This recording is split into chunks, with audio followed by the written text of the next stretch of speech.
Well, we're going to complain about something else for a couple minutes, and then we're going to talk about Star Wars. I mean, they're related, but the complaints are about Revenge of the Sith. Do we have a problem with this word, Sith? Should we talk about that? It was never used in the previous. Wasn't it invented by Timothy Zahn? I think it was. I'm going to look it up. Sith? Yeah. Coruscant was invented by Timothy Zahn, and they took that too. Ah, man. He's just a genius. Yeah. I have been called out big time for not being a huge fan of his books by people on the internet. I've said that publicly, and people have just like, you're not a real Star Wars fan if you don't like Timothy Zahn. I don't actually know that I've read any Timothy Zahn except for Heir to the Empire. I read those 3 books when I was a kid, and I liked them, and I reread them as an adult, and I was like, these aren't that great. I mean, they're fun. I mean, you set the bar so low, you know? Like, boy. Who wrote the books right after him? Those really terrible books. They were silver. One of them was Champions of the Force. Who was that guy? Didn't he? And he went off and did the Dune sequels. He's just ruining science fiction. Who is this guy? It is Kevin J. Anderson. Kevin J. Anderson is such a horrible author, and the fact that Timothy Zahn, you know, was sort of like fine and wrote decent books. The fact that the ones immediately thereafter were these Kevin J. Anderson books, which were just such garbage, makes him look like a god in comparison. But it's just really like, you know, we're praising him for executing a plot and having, you know, somewhat believable characters and dialogue. Like, that's what we're at. That's not what we're complaining about.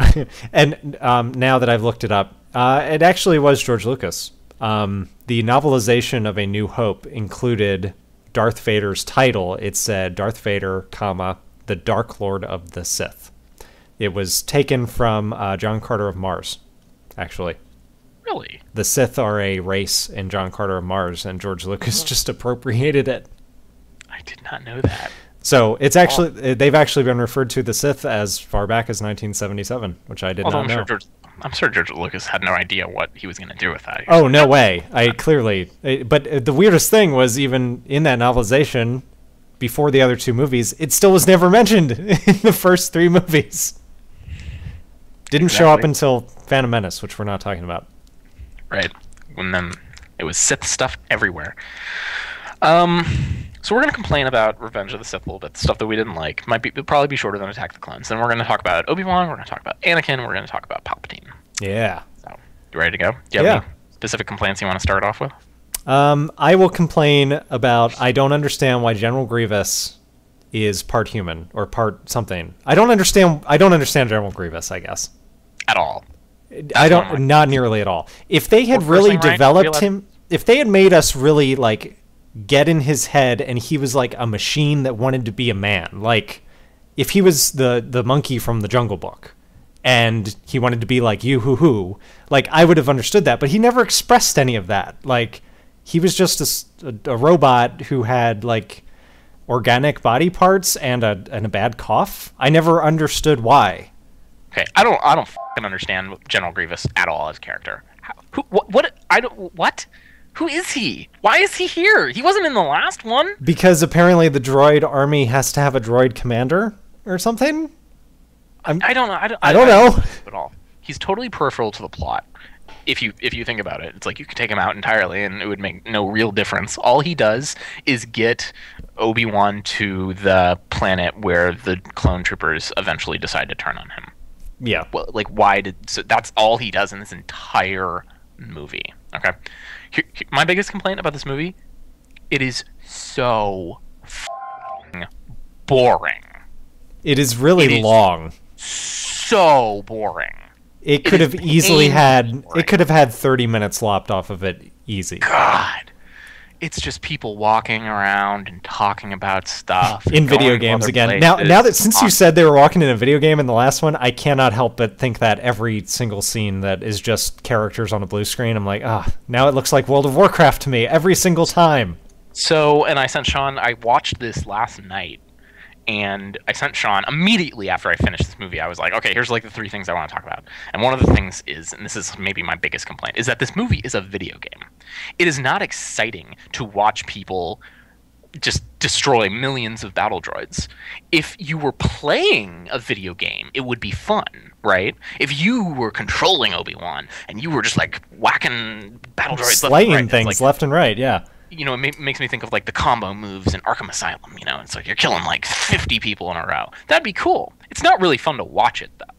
One of the major complaints of, again, we're not talking about Phantom Menace, but here I go. One of the major complaints about that movie was the droids never felt like a threat. And yet, Lucas continued to use them as the enemies of the Jedi, and you never actually feel like any of these droids could ever get a shot off on one of these guys. Like, why are they being sent to attack the Jedi when the Jedi are just going to slice through them like butter? Right, exactly. It's not interesting, and that's why this movie is structured kind of like a video game, where you go from place to place and you have stronger and stronger boss fights until you lose the final one. Apparently, yeah. Well, you know, if you're Obi-Wan, you know, you win. If you think of Obi-Wan as the main character of a video game, you know, you're fighting through battle droids, and first you fight Dooku, and then you fight Grievous, and then you fight Anakin. And then your partner turns on you and you fight him. Yeah, and then you fight him. It's not interesting. It's not fun to watch that. And I don't understand why anyone would think it is. Which is so basically, like, my global complaint about this movie is, you know, I'm not angry with you, I'm just disappointed. Okay. I don't have any other specific complaints. I thought this movie was basically as bad as the previous one, but maybe a little prettier? I felt like the attempts at humor were better and more sparse. Like, clones kept trying to be funny over and over, and I kept like thinking, like, this isn't funny. Why are they trying to be funny? And I felt like this movie kept a lot of the humor up front in that first sequence, which I thought the banter between Anakin and Obi-Wan was pretty... It felt more like Star Wars. Like, it was a little bit fun, a little bit dangerous, and it wasn't too heavy.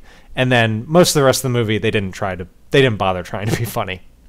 Yeah, I guess, but I mean, like, there was also a brutal decapitation in the middle of all of that humor. Like, it's just the tone of this movie is so fractured, jumbled. It makes it difficult to watch because you don't know how you're supposed to feel, right? Like, am I supposed to feel like this is a funny movie, like a buddy movie, or is this a movie where people get their heads chopped off?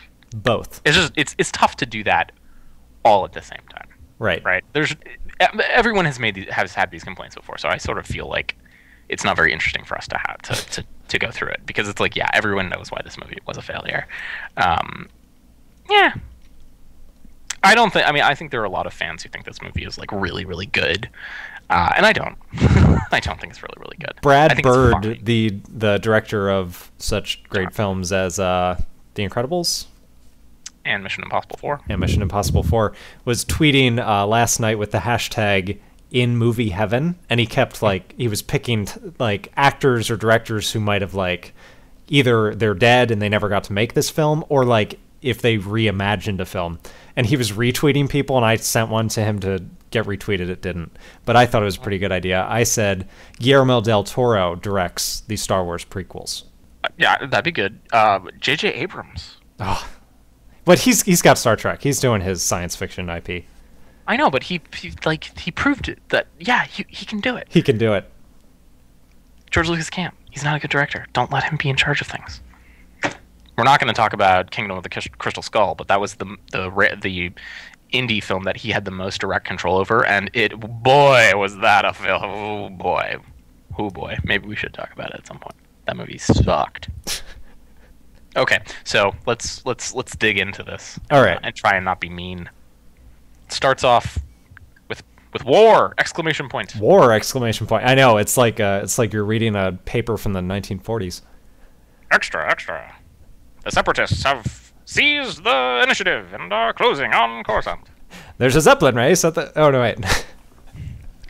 And our heroes are sort of in the middle of it, and Anakin's a different character now, I would say, right? You know, he's a little more mature. I will credit Hayden Christensen for, I think, pulling off this Anakin better than the last one. He pulls off Anakin pretty well. Ewan pulls off Obi-Wan pretty well. I think Natalie Portman doesn't really pull off Padme that well. This is the movie, by the way, where I felt that she was phoning it in the most. I have a lot of questions over my head about what Padme is doing. I think that just... Maybe I'm wrong, but I think that as an actress, she was just, like, not having it. And she was contractually obliged to be in this movie, so she was just sort of, like, there. She was like, why isn't my character doing anything? Just sitting at home waiting for Anakin all the time. That's all she does. That's all she does. So, start with Anakin? You want to start with Anakin? Yeah. We should probably start with Obi-Wan. I think. This movie is... He's just a more interesting character, I think. Or he's a better acted character. So they're clearly not a master and an apprentice anymore. Did they ever acknowledge that explicitly in the movie? Well, they do say that it says in the crawl that he's a Jedi Knight now. Yes. So they established that at the very beginning, and he still calls him Anakin still calls him master reverently. That's but right. But I think it's clear that they're partners now. They're partners, right? They're partners, and they clearly have. And Obi-Wan is a master on the council. Right, Obi-Wan's on the council now, and them as a team, they're very clearly very able. They had a little joke in there that made me think of the you and I remember Budapest very differently. In the Avengers, they had some kind of joke in there that hinted at a backstory that, like, oh, they've had a couple years of adventures together. Right. That might be more interesting than this movie. Maybe. Anakin says, something like, "This is the 10th time I've saved you," and Obi-Wan says, "9th time. That business on Cato Nemoria doesn't count." He says it almost Giles-like. Yeah. Mixing our franchise, we're mixing our properties here, Sean. He's fun, right? Obi-Wan is kind of like jokestery. He's kind of this is the bridge between Obi-Wan in these newer movies and the Obi-Wan that we know from Star Wars, right? He's like a little jokester, and he makes little. He's kind of lighthearted, and he doesn't. He cracks wise sometimes. He cracks wise a lot in this movie, actually. Saying things like, "Well, hello there," when he falls into the massive battle droid. Yes, you're right, he does. He says, "Well, hello there," or when they crash land on Coruscant. Another happy landing. Is it right for this movie? I don't know. Was it fun to watch Ewan play that? Yeah. I would say so. I would say definitely. So he gets a pass on that. Like, would he really say another happy? Like, would he have after that? Like, crash landing half of a spaceship, that after this big battle and saving the Chancellor, would he really say another happy landing? I don't know, maybe not, but it was fun to watch at the very least. This movie is kind of set up a lot of in the same way as the previous movie. Obi-Wan goes off and does the thing while Anakin stays with Padme. Yeah. And the thing this time is Obi-Wan is going to kill Grievous. They've indicated that Grievous is like the key figure in the war. And the council's like, well, Obi-Wan should go kill him. So obviously they have a lot of trust in him. And he's like a badass Jedi. I don't understand why don't they send people in pairs? Why is it always like Obi-Wan goes? Well, he says something to Anakin while he's leaving, like, well, it could turn out to be a wild bantha chase. Right? they have that expression. Right. It's like, but what if it's not a wild bantha chase? What if Grievous is actually there? Well, wouldn't you want more than one Jedi to go? But no. So he goes off, and I'm trying not to complain. He goes off, and he finds Grievous, and he kills him. It actually doesn't really matter, though. Because Palpatine gets his way regardless. Well, I think Grievous's death was part of Palpatine's plan. Yeah, I think he that would have had to eventually dispatch him because for the same reason that later Palpatine sends Anakin to kill all of the Separatists. Like he wanted the conflict to distract the Republic, and now that he's assumed his role as Emperor, he doesn't need the conflict anymore. So if Grievous is going to die by the hands of a Jedi, fine. Yeah, I understand that. I just mean like it's just not very interesting in terms like Oh, it's not. in terms of a story, right? No. You know, it's sure that was Palpatine's plot. Is that a story that needs to be told? I don't know.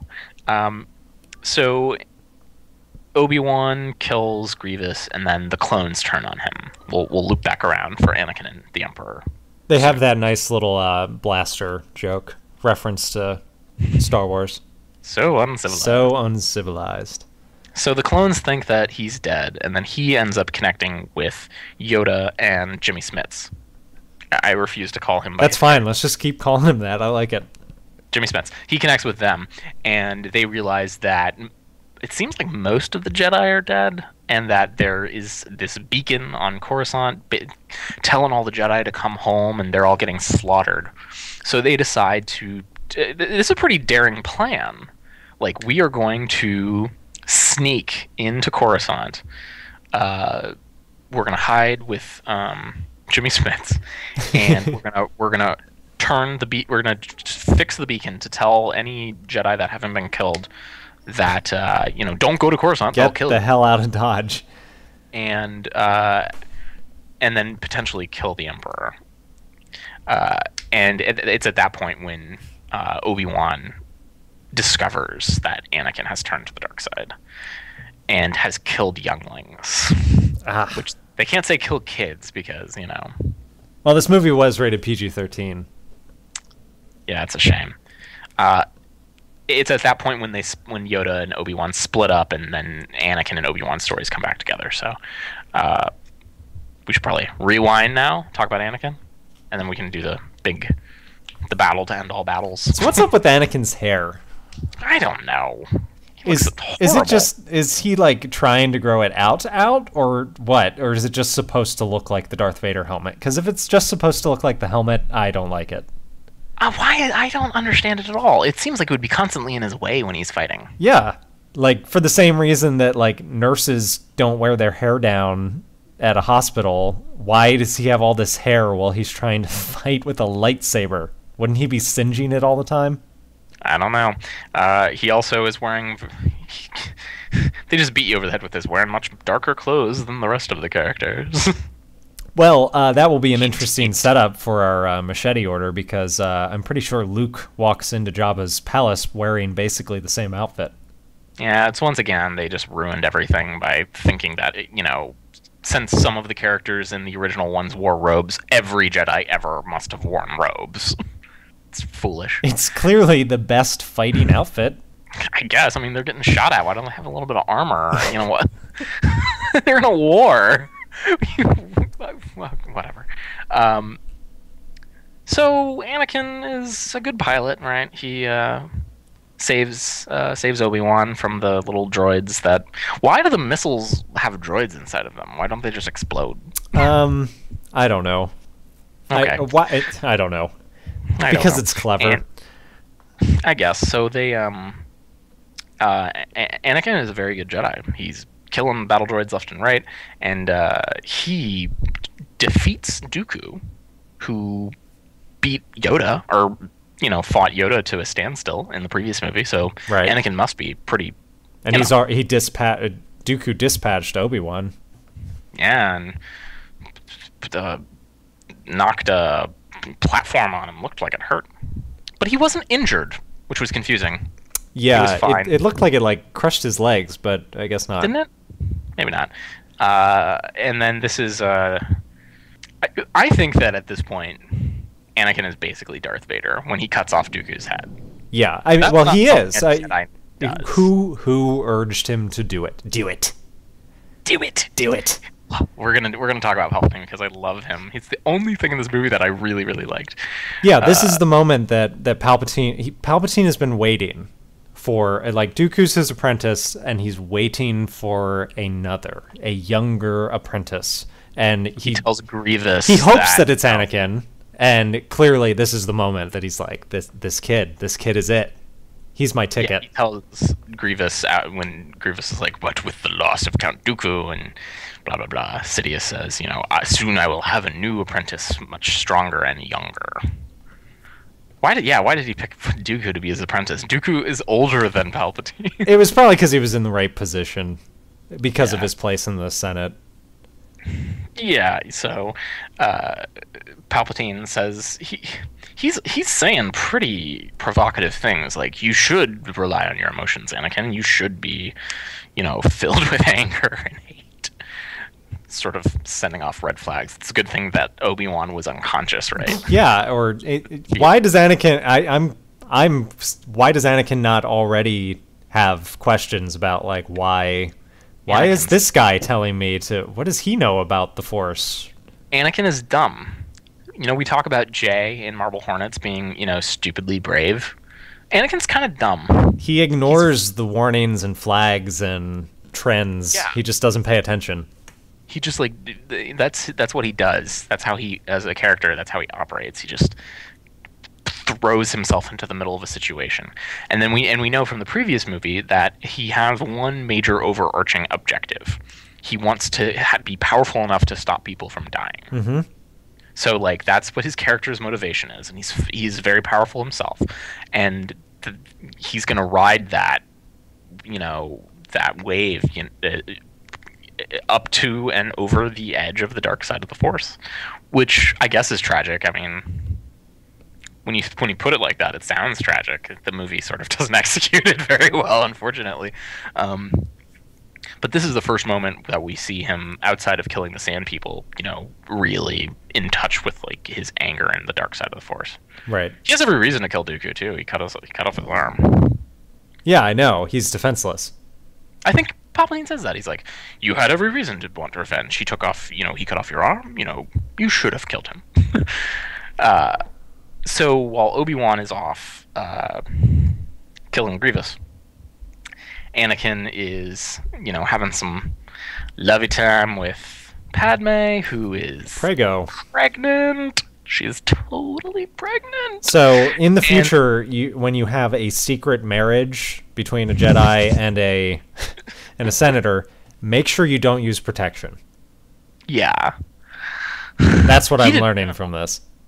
He didn't know when he got home. He clearly has been on the Outer Rim sieges or something that they talk about. And when he first sees Padme, she says, something wonderful's happened. We're pregnant. And he actually looks like the way that any guy would look. He's like, what? He looks simultaneously confused, horrified, and joyous and sad. It's like, my life is over. And I think what's going through his head is, it's like, oh my God, more chance for people that I love to be at risk. This is exactly one of the reasons that Jedi don't have love in their lives. They're not supposed to have this passion. Yeah, they're not supposed to be attached to things. Things die. It's once again, it's just a fault of the execution of this movie. But it's a Buddhist sort of concept, right? It's like people suffer because they're attached to things in life. And, you kind of need to get past that. That's what the light side of the Force is. It's like freeing yourself of attachment so that you can experience love and, the whole full range of emotions, but you need to realize that you'll suffer if you are attached to things. Luke suffered because he was attached to Han and Leia, and he made an impulsive decision which ended up being bad for everybody. Right. If he had just been more patient and mindful, he would have made a better decision. Anakin is like that to... up to 11, basically. He falls for it every time. Exactly. So this movie is actually great because not a lot happens. We can talk about it very quickly. It's very long, but not very much happens. He gets put on the council basically by Palpatine. And he is growing suspicious of the Jedi because Palpatine is basically poisoning his mind. That coming up with conspiracy theories about the Jedi wanting to take over. Right. And if we didn't figure this out in the last movie, we now know exactly how the Council and the Senate work together. The Chancellor's the head of the Senate, but the Jedi Council work for the Senate, not for the Counselor. Not for the Chancellor. They're supposed to protect the Republic. Right. Not the Chancellor specifically. So the fact that the Chancellor is placing a Jedi on the Council is highly suspicious and irregular and weird. Right, and the council says, it's like, we're not going to make you a Jedi Master, which Anakin says is outrageous. Which is like, him doing that is exactly the reason that he's not a master. Right, it's like, you're not in control of yourself, dude. You're not in control of your emotions. Look at the other people in the room next to you. They're not the ones going like, oh, this is outrageous. And they give him a mission to spy on Palpatine, which he finds offensive because even though Palpatine gave him the exact same mission. It's such crazy. It just shows that Palpatine has really got to him. Right. That he's controlling his mind, and things come to pass that Anakin thinks that Padme is going to die in childbirth, and Palpatine reveals that he's a Sith Lord and he can help Anakin stop people from dying. Pretty convenient, eh? The ham-fistedness of this aside,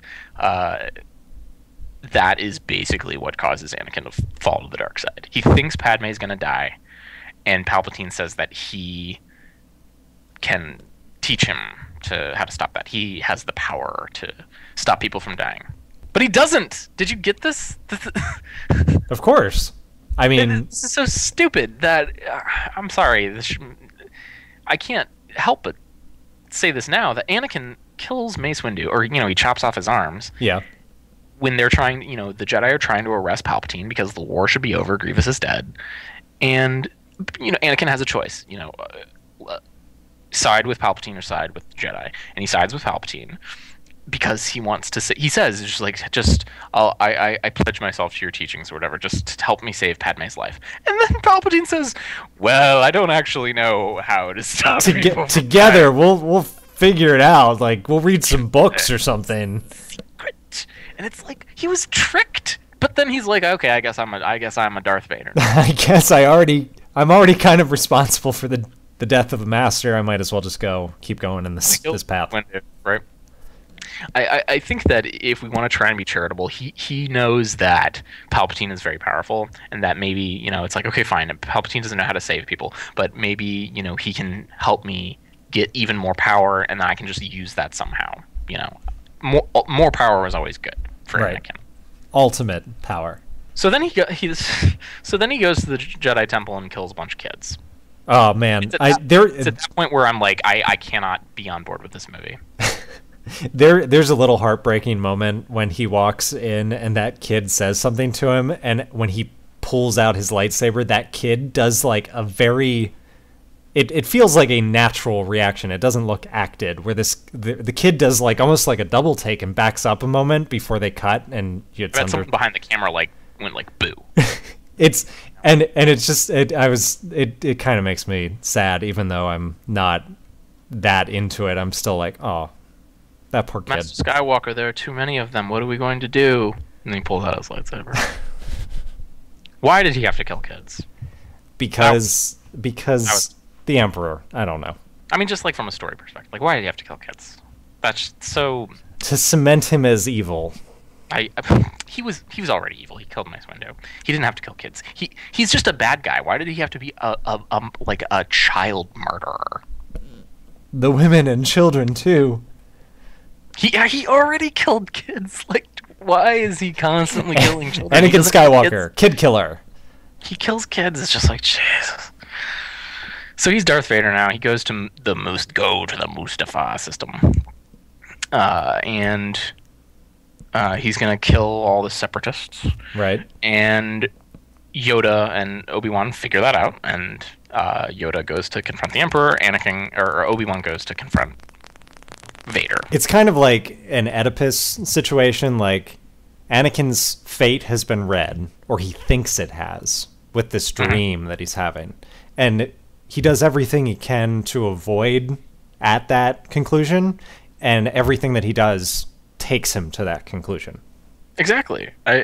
He hears Obi-Wan's voice in the dream, and that puts a seed in his mind that, like, oh, Obi-Wan is going to try and steal Padme from me. Yeah. I mean, it's the same thing from Empire, right?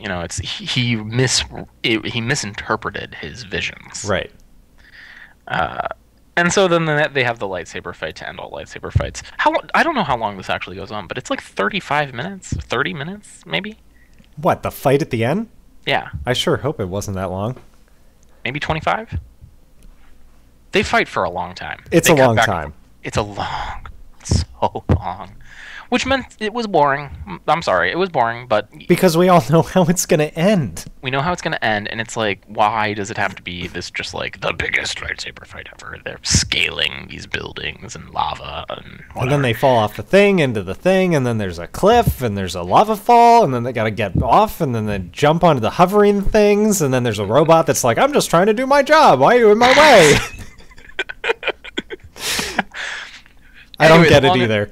The long and the short of it is that Obi-Wan gets the high ground, whatever that means. Whatever that means. It means that if you jump at me, I'll slice you in half. Yeah, that's... You know, we didn't watch The Phantom Menace, but it's what he learned from his duel with Darth Maul. It's like, when people jump over you, you should slice at them with your lightsaber instead of just standing there. That was a very important lesson that he learned from Darth Maul.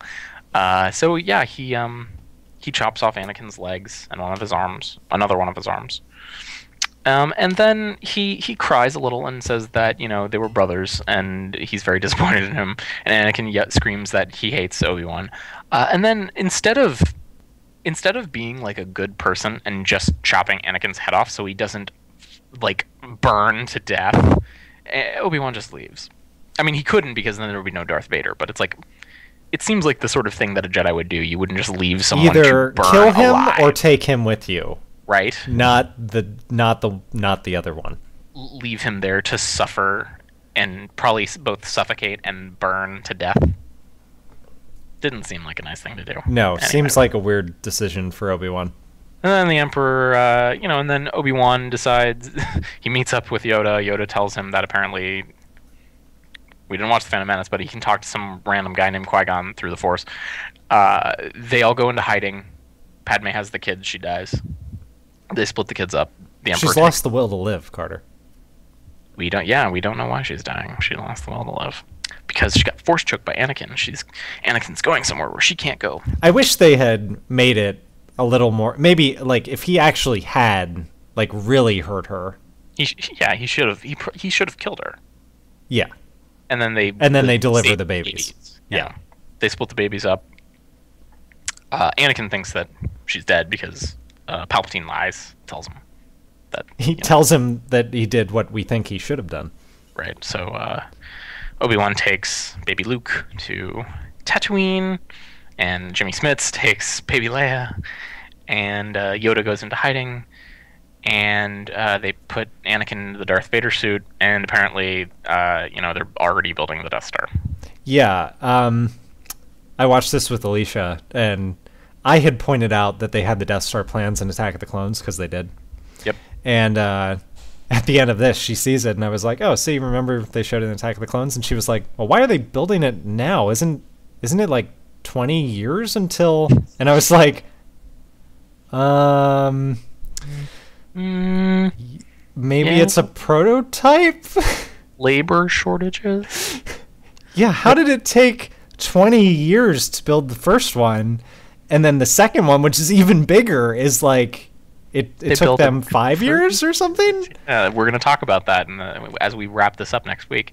I don't know. I don't know.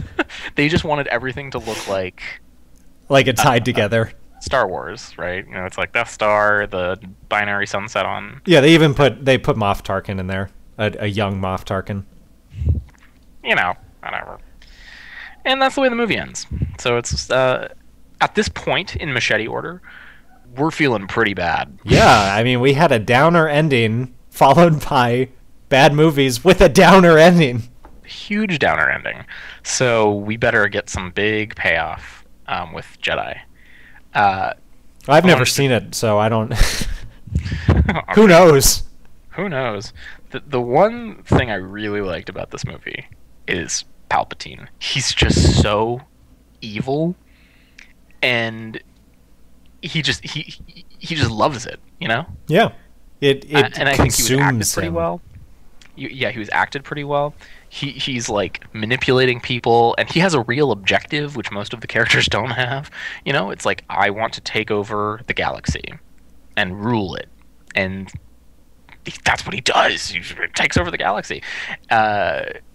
He's just shooting lightning at things, and the one thing that I really didn't care for was the fact that he has a lightsaber too. I thought it was like, no, just like Yoda, It's like, right, like he didn't need it. He shouldn't have a lightsaber.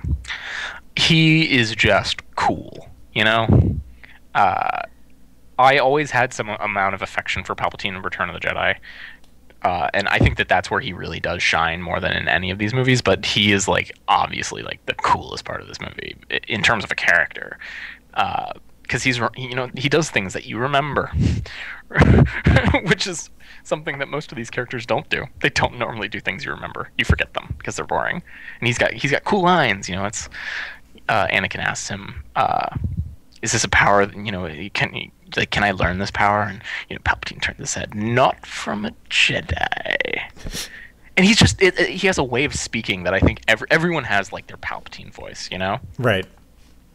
Something dark side, Right. And he just executes it at a very high level. I think his stage training probably helps. Right. I was looking at this guy before we started. His name is Ian McDiarmid, and he played Palpatine in Jedi 30 years before he played a younger version of himself in this movie. And I was looking at what else he'd done, and it's basically dozens and dozens and dozens of theater and Shakespeare and all this stuff. And then like Star Wars, Dirty Rotten Scoundrels, Sleepy Hollow, Star Wars. Like, yep. He's a stage actor. It also comes through in his performance in the final movie that we're going to watch next week. But yeah, he's a performer. He's a good performer. And you almost want a stage actor to read the really crappy dialogue that are in these movies. Because they can sell it. Yeah. Exactly. He sells it. It's sort of like Carrie Fisher. She had terrible lines in the original Star Wars movies, but she totally sold it. She commits to them. Mm-hmm, exactly. Whereas I think like someone like Natalie Portman does not. Yeah. She's like you really want her to be in Black Swan or Closer or whatever, movies with natural dialogue, whereas this is basically like a stage performance, and you can tell she's just like doesn't buy the lines that she's delivering. And when she says, so you're going somewhere where I can't follow, you're like, you don't believe that. I don't buy that because you don't buy it. The characters that buy into the dialogue and into the scenarios, or the actors who play them, are the ones that are the most successful. Like Mace Windu. Right. Samuel Jackson. Sam Jackson could not wait to be in these movies. God, I mean, like when when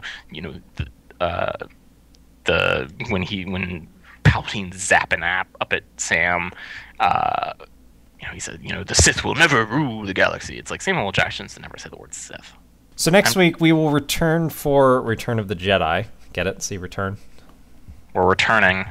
Not Revenge of the Jedi. In case you don't know the story, the movie was originally entitled Revenge, and then someone pointed out, "Hey, Lucas, you idiot. Why should a Jedi have revenge?" And he was like, "Oh, you're right. Can you change those posters, please?"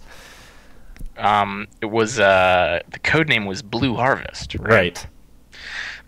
Which has a long and storied history in the nerd community. Yeah, we're gonna finish this up proper wise, and hopefully Han Solo is still alive, and Luke doesn't fall to the dark side, and I don't know.